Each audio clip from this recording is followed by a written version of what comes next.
Master నమస్కారం.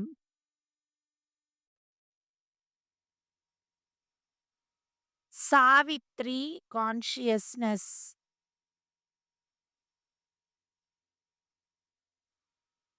Aravinda consciousness.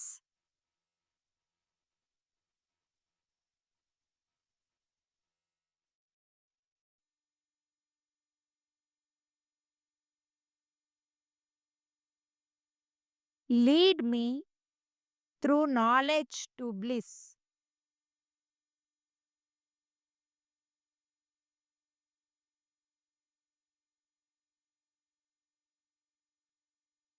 Lead me through strength to service.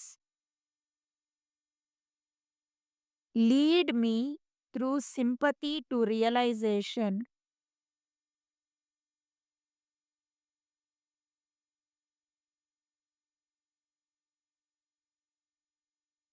Lead me through love to oneness.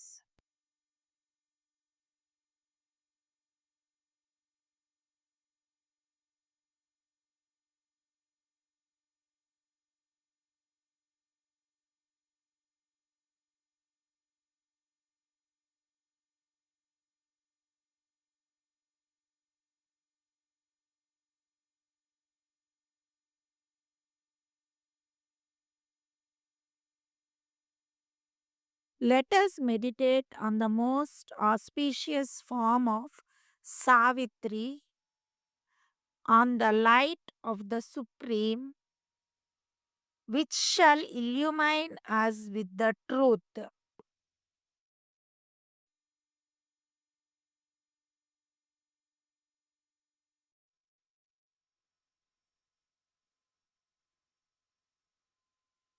Andhra Mahasavitri 27వ అధ్యాయం మహాశూన్యం.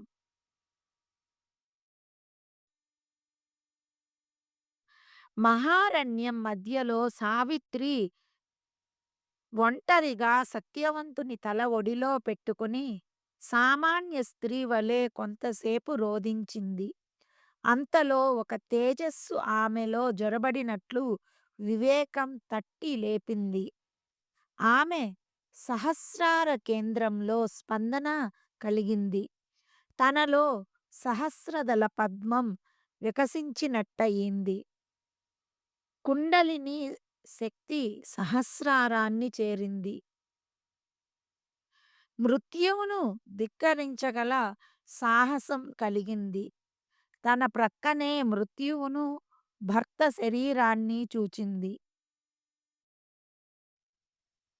సత్యవంతుని మృతదేహానికి అటుగా యముడు, ఇటు సావిత్రి, అటు మృత్యువు, ఇటు స్త్రీ శక్తి సత్యవంతుని ఆత్మశక్తితో బంధించి ఉంచడం అసంభవమనుకుంది. సత్యవంతుని శరీరానికి దూరంగా జరిగింది. యముడు సత్యవంతుని ప్రాణం హరించడానికి వంగాడు. సావిత్రి తన యావచ్చక్తిని కూడదీసుకుంది. సత్యవంతుని భౌతిక శరీరం అక్కడే ఉంది. అందులో నుండి మరొక తేజస్ శరీరం పైకి లేచింది. అది ప్రాణ శరీరం. అది యమునికి, సావిత్రికి మధ్యన నిలిచింది. ఎటు వెళ్ళాలి? యముని వెంటనా? సావిత్రి వెంటనా? ఎవరో బలంగా త్రోసినట్లు సత్యవంతుని ప్రాణశరీరం ముందుకు కదిలింది.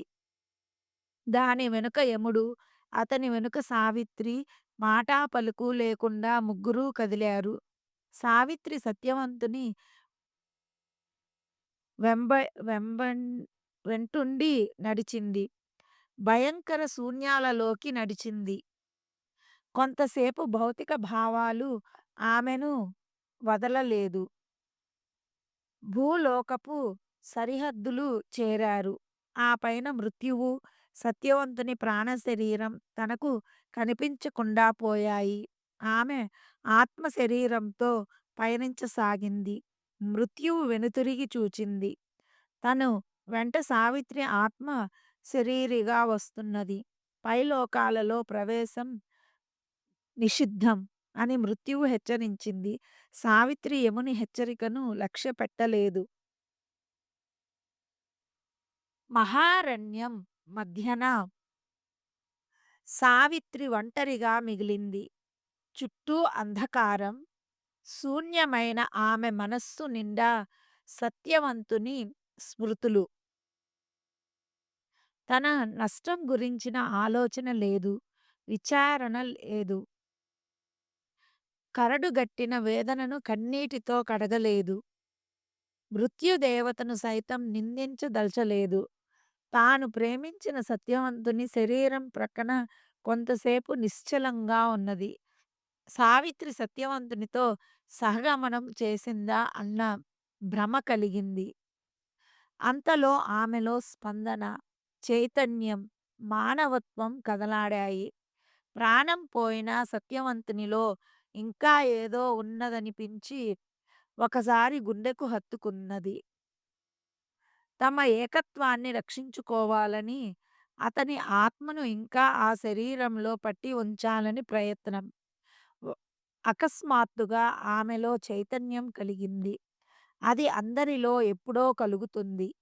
ఆ క్షణంలోనే మానవాత్మ తన ఔన్నత్యాన్ని గుర్తిస్తుంది. తనకు మూలమైన తేజస్సును చూస్తుంది. అది మాయ అనుకోగానే ఆ తేజస్సు మన నుండి అస్తమిస్తుంది. ఆ తేజస్సును చూడగలది, చూచి భరించగలది ఆత్మ ఒక్కటే. అది మనిషి కనుబొమల మధ్య జ్ఞాన కేంద్రంలో వికసిస్తుంది. అది మన ఆలోచనలకు, క్రియలకు అందదు. అక్కడ నిశ్చలత్వంలో ప్రాపంచిక విషయాలన్నీ మరచిపోతాం. అదే ప్రకృతిని శాసిస్తుంది. మన జీవితాన్ని చక్కదిద్దుతుంది. ఆ జ్ఞాన దృష్టి మనల్ని గమ్యానికి చేర్చగలదు. మనం చేసే తప్పుల్ని క్షమించి మంచి మార్గంలో పెడుతుంది. మన సంకల్పానికి అనుగుణంగా, మన ప్రయత్నాలకు అతీతంగా మనల్ని విషయ ప్రపంచానికి దూరం చేసి ఆత్మ పథంలోకి నడిపిస్తుంది. తాను చూచిన ఓజస్సుపై ఆత్మ పురోగమిస్తుంది. జీవన స్వరాలు విశ్వనాదాలతో శృతి కలుపుతుంటాయి. మహాద్భుతమైన మెరుపు రెక్కలపై వచ్చిన క్షణాలు దివ్య భావనను మేధకు కలిగించి ఆశ్చర్యపరుస్తాయి. అద్భుతమైన మహత్తులో జన్మించాలన్న సంకల్పం ఆత్మకు నామమాత్రంగా ఏర్పడుతుంది. ఆత్మ శూన్య తేజస్సుపై తేలి వచ్చి దివ్య శక్తుల్ని పొంది నిశ్శబ్ద భావన పతనమవుతుంది. అప్పుడు మృత్తిక రూపానికి జీవం జతపడుతుంది. విశ్వశిల్పి అదృశ్యంగా దానికి రూపురేఖలు దిద్దుతాడు. నవ్య దృక్పథం ఏర్పడినప్పుడు మనలో కొత్త స్వరాలు ఏర్పడి దివ్య సంగీతానికి ఆకృతినివ్వడం జరుగుతుంది.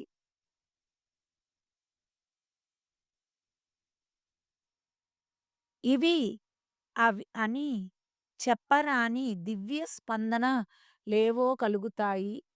ఇవి అని చెప్పరాని దివ్య స్పందనలేవో కలుగుతాయి.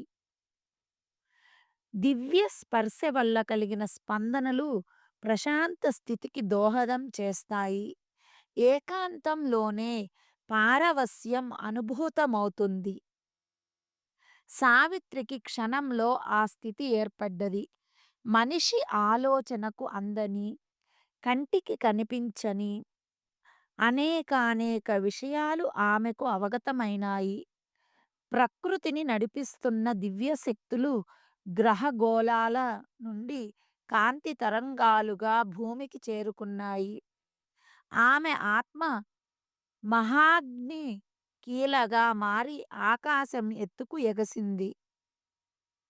ప్రకృతి బంధాలను త్రెంచుకుంది. మహోన్నత శిఖరాలపైకి చూస్తున్నట్లు వీక్షించింది. అవి సనాతన దివ్య శిఖరాలు. ఆమె వాటిపైన మనశ్శరీరిగా విహరించింది. ఆత్మ తన ఏకాంత భూమికపై తిరగాడింది. వాటికి మూలం ఏదో ఆమె ఎప్పుడో గ్రహించింది. అది శూన్య గగనంలో రోదసి వరకు విస్తరించింది. అది క్రమంగా విస్తరించిన విశ్వ సంకల్పం. పరమాత్మ సంకల్పం. అదే పరమ సత్యం. అచంచల శక్తికి ఆత్మీయమైన ఆధారం అది. అదే దృశ్య శ్రవ్య ప్రపంచాన్ని నిండిన దివ్యత్వం. అదే కేంద్రీకృత సర్వస్వం. అదే అనంత జీవన పదం. ఒక నిశ్శబ్దం, ఒక అవేగం, ఒక ప్రజ్ఞ అఖాతాలపై పరుచుకున్నది. వినిపించని శబ్దాలలోని అంతర్లయవలే దిగంత కాంతి వలయాల నుండి ఒక శక్తి దిగివచ్చింది. అది క్షణాలను కాలంగా సాగదీసి అనంతంతో బంధించి అక్షయంగా భూమికి అనుసంధించింది. అది ఆమె ఆత్మలో ప్రవేశించగా తానే ఆత్మ అయిపోయింది. ఒక ప్రవచనంతో భావం వ్యక్తమవుతుంది. ఆ మహత్తర శక్తి ఒక వ్యక్తిలో వ్యక్తమవుతుంది. ఆ శక్తి స్పర్శతో ఆమెలోని ప్రతి అణువు స్పందించసాగింది. దివ్యత్వం ఆమెను కప్పివేసింది. అనిర్వచనీయ సత్యం ఆమె పెదవులపై తారాడింది. తేజోమండల కాంతి ప్రభల్ని విరజిమ్మింది. తేజోమండలం కాంతి ప్రభల్ని విరజిమ్మింది. ఆ శక్తి ఆమె సహస్రార కేంద్రాన్ని చేరి వికసించింది. ఆ సహస్రార పద్మమే మానవతకు, మనుగడకు, ప్రజ్ఞకు కేంద్ర బిందువు. అదే మనస్సును కదిలిస్తుంది. మనిషిని కదిలిస్తుంది. అది క్షయం కానిది. అది సర్వశక్తిమయి. ఆ శక్తి ఆమెను నిశ్చలంగా, నిర్మలంగా, నిర్వికారంగా నిలిపింది. ఒకప్పుడు తన సర్వస్వం అనుకున్న మానవ దేహాన్ని మృత్యువు కబళించింది. ఇప్పుడు మహాప్రజ్ఞ ఆమెలో ప్రవేశించింది. ఆధ్యాత్మికంగా సంయమనం సాధించింది. జీవన సాగరాన్ని శూన్య గగనాలకు నిలువుటద్దం చేసింది. ఆమెలోకి దివ్యత్వం చొరబడి ప్రతి అణువును తారుణ్యపూర్ణం చేసింది. పైకి వేదన కలచివేస్తున్నట్లు, రోదన వదలినట్లు అనిపించిన ఆంతర్యంలో విషాదం తొలగిపోయి నిశ్చలమైంది, నిర్మలమైంది. దివ్య చైతన్యంతో హృదయం ప్రశాంతమైంది. మానవత్వపు పట్టు విడిపోయింది. ఇప్పుడు ఆమె చేసే పనులన్నీ దైవ ప్రేరితాలే. తన ఒడిలో ఉన్న సత్యవంతుని మృత శరీరాన్ని నేలకాంచి తనను దూరం చేసుకున్నది. తాను ఒంటరిగా మృత్యువును ఢీకొనడానికి సన్నద్ధమైంది. ఆమెలోని మహాత్మ ప్రాపంచికత నుండి విముక్తమై తాను నిర్వహించవలసిన బృహత్ కార్యం లోగడ ఎక్కడ నిలిపివేసింది మననం చేసుకున్నది.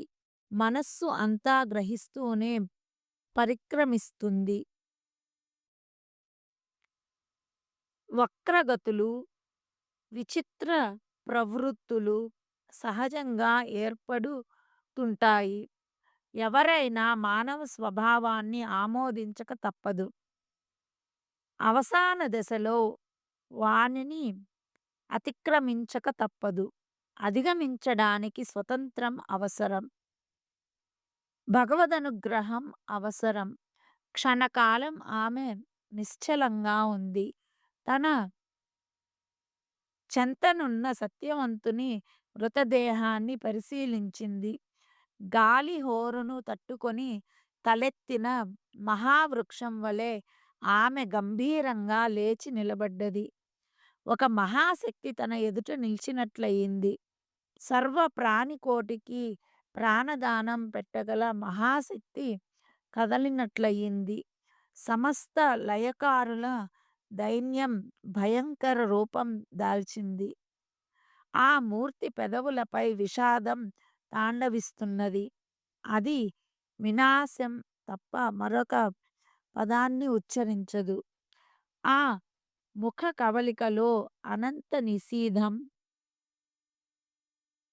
సర్వ ప్రపంచాన్ని తనలో లయం చేసుకోవాలన్న ఆరాటం, జీవుని విశ్వవేదన నుండి, బాధల నుండి విముక్తం చేయాలన్న అవ్యక్త వాంఛ కనిపించింది. మహాశూన్యం రూపుదాల్చినట్లు ఆ రూపం చుట్టూ చీకట్లు ముసిరాయి. జీవుని కబళించే కాలసర్పం ఆ కళ్ళలో బుసకొట్టింది. ఆ మూర్తి చూపుల్లో కాలచక్రాలు తిరుగుతున్నాయి. అందులో గ్రహాలు, నక్షత్రాలు సుడులు తిరుగుతున్నాయి. వారిరువురు చూపులతోనే పరిచయమైనారు. ఒకరు మానవ స్త్రీ, ఒకరు విశ్వలయకారుడు. ఆమె చుట్టూ దుర్భరమైన శూన్యత పరుచుకున్నది.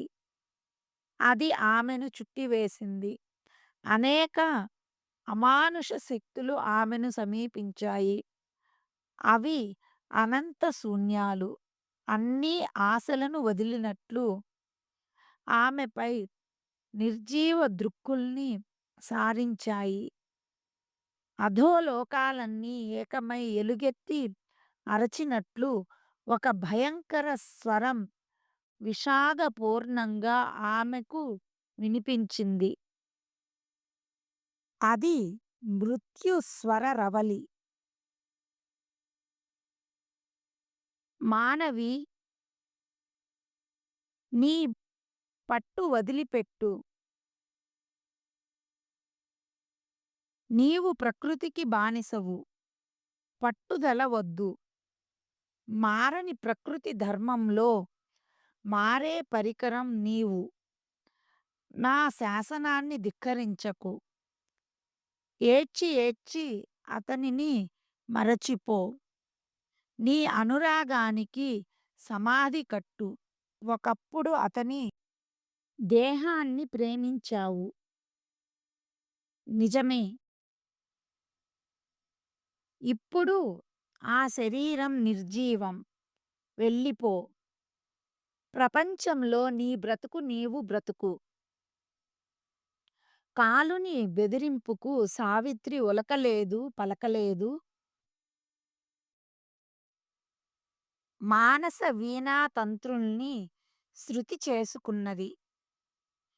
కాలుని హెచ్చరిక దైవదూషణగా వినిపించింది. అది సాగర భీషణ ఘోషణలా నినదించింది. కాలుని స్వరం మళ్ళీ వినిపించింది. నీ అనురాగ బంధాన్ని శాశ్వతం చేసుకోగలవా? అతని వలె నీవు ఒకనాటికి మరణించవలసిన దానవే. అతనికి మరణం ప్రసాదించే ఆత్మశాంతిని ఎందుకు కాదంటావు? అతనిది నీది భౌతిక సంబంధం. ఇప్పుడు అతని ఆత్మ మహాశక్తిలో కలిసిపోబోతుంది. మానవి, నీ భర్త మరణించక తప్పదు. సత్యవంతుని శరీరంతో గత తన అనురాగ బంధం సడలించింది. తన ఒడిలో ఉన్న మృతదేహాన్ని ప్రక్కన పసిరికపై ఉంచింది. ఇప్పుడతను నిద్రిస్తున్నట్లు తోచింది. ప్రభాత సమయంలో నిద్రలేచి నిత్యకృత్యాలకు సిద్ధమైనట్లు ఆమె లేచింది. ఎవరో పిలిచినట్లయింది. యావశ్శక్తిని కూడదీసుకుని జాతి ఉద్ధరణకు సమాయత్తమైన రణవీరుని వలె లేచింది. ఈ క్షణం కొరకే ఇంతసేపు నిరీక్షిస్తున్నది. తన లక్ష్యం ఏదో తనకు తెలుసు. తన ఆత్మ ఏ మహోన్నత ప్రయోజనం కొరకు నిర్దేశించబడినదో తనకు తెలుసు. పర్వత శిఖరం పైన నిలిచిన ఏకైక ప్రతినిధి తను. ఆమె ఆత్మ రెక్కలు విదిల్చి ఆకాశంలోకి ఎగిరింది. ఆమె ఇప్పుడు ప్రశాంత సాగరంపై తేలిపోతున్న నావ. తనలో వ్యామోహం లేదు. ఒక ప్రేరణకై ఇంతకాలం ఎదురుచూచింది. ఆ శక్తి లోపల నుండి పైకి రావాలి. సాయం వేళ అలసిన నేలను నిసి ఆక్రమించినట్లు ఒక్కసారిగా మృత్యువు తనను కమ్మింది. సాయం సంధ్య చీకట్లలోకి తప్పుకుంది. చంద్రుని రాకతో లోకం మార్మికతను సంతరించుకుంది. మృత్యుదేవత భయంకరంగా నిటారుగా నిలబడింది. మృత్యువు పాదాలు నేల సోకగానే ఒక స్వప్నం నుండి మరొక స్వప్నం కదలినట్లు సత్యవంతుని మృత శరీరం నుండి తేజస్ శరీరం దిగ్గున పైకి లేచింది. కనిపించని తీరాలకు ఎగిరిపోవాలన్న ఆరాటం, అదృశ్య లోకాలకు పరుగు తీయాలన్న అవేగం. భౌతిక రూపంలో ఉన్న స్త్రీమూర్తికి అధిభౌతికమైన మృత్యువుకు మధ్య సత్యవంతుని తేజశరీరం నిలిచింది. భౌతిక రూపంలో ఉన్న స్త్రీమూర్తికి అధిభౌతికమైన మృత్యువుకు మధ్యన సత్యవంతుని తేజశరీరం నిలిచింది.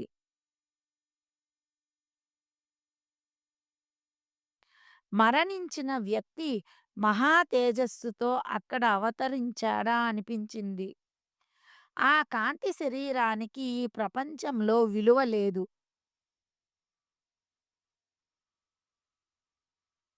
మనిషి మనస్సు లోగడ ప్రేమించిన వారినే మళ్ళీ వాంఛిస్తుంది.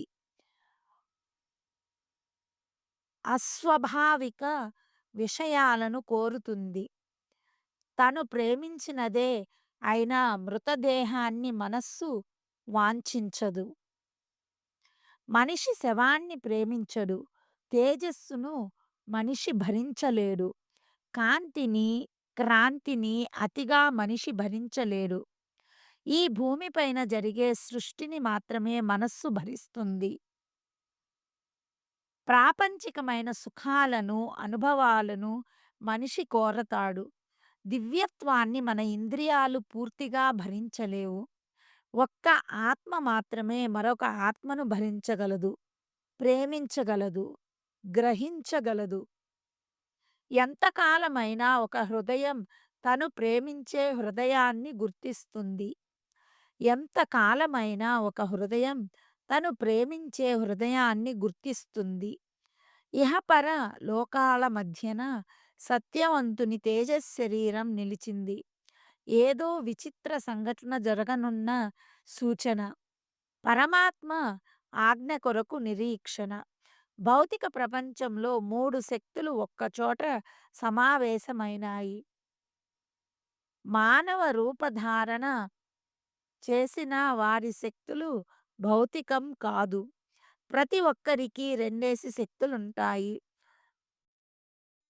నిశ్శబ్దం, నిశ్శబ్దంలో విస్మృతి, విస్మృతిలో కలుస్తుంది. పరమపదం ఏదో సావిత్రి అనుభూతికి అందింది. నక్షత్రాలకు ఆవాసమైన గగనతలాన్ని, శూన్యాన్ని దాటి అదృశ్యం లోకంలో ప్రవేశించ ప్రయత్నిస్తున్నది. అదృశ్య లోకంలో ప్రవేశించ ప్రయత్నిస్తున్నది. సత్యవంతుని తేజోరూపం ఊర్ధ్వ గమనములో గదిలింది. ఆ వెనుక కాలయముడు నిశ్శబ్దంగా కదిలాడు.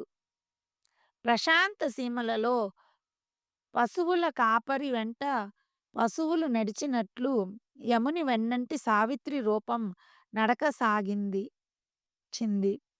యముని వేగంతో సమానంగా తాను నడవసాగింది.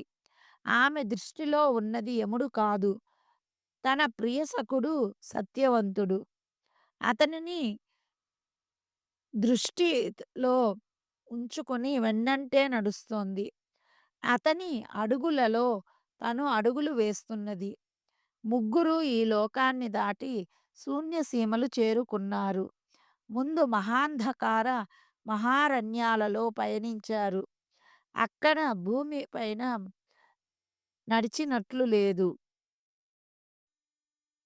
నడవ నేల కాదది. కనిపించిన శూన్యంలో కాలు కదల్చరాని నడక. చుట్టూ నారణ్యాలు, మహావృక్షాలు వరదలై కాళ్ళకు చుట్టుకోసాగాయి.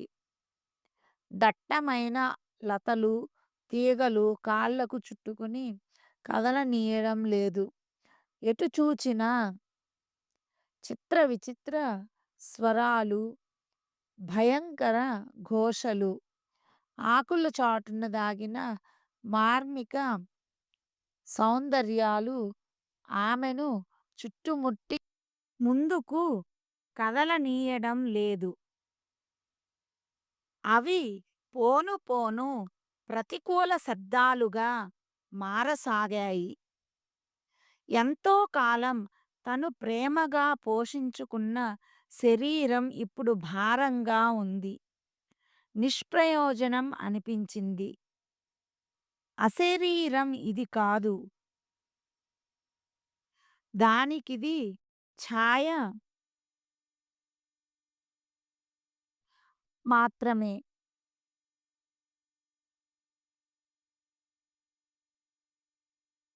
మాస్టర్స్ నమస్కారం. Masters consciousness.